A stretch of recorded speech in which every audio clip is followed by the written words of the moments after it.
sum sa kha ka ngai riang mang chang e tuang dang sham le ka dot ngai chu ho ni nem kho tu an lo nu chan ka thai nu lo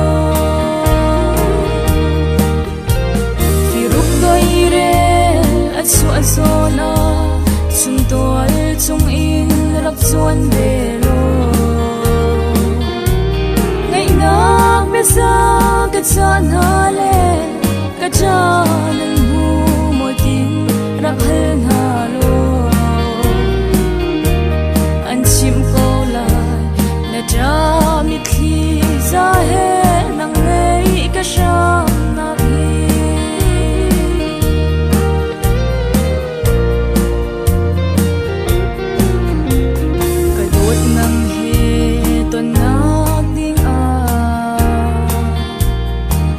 tha long zan tin kare ton chan le me mu chu kai nga lang e dang sham kau ri si o ka do kan ngai nak chu nang kan ton han dam ni a lai lo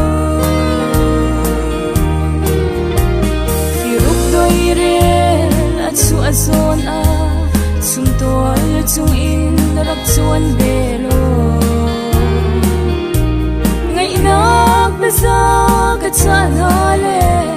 ka cha nan bu mo tin rak hal na lo an chim ko la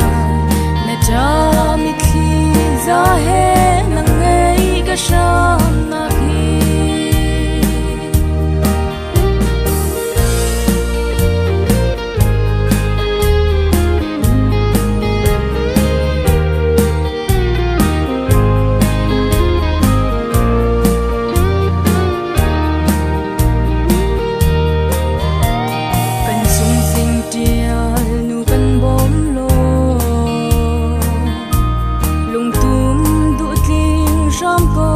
se lo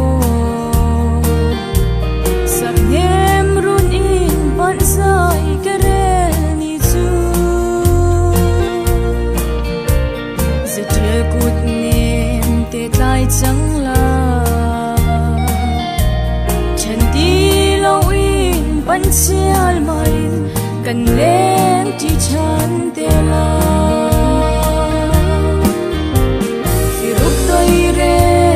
chu a zona chung toal chung in rak chuan ve lo ngai nak be sa ka chan ha le ka cha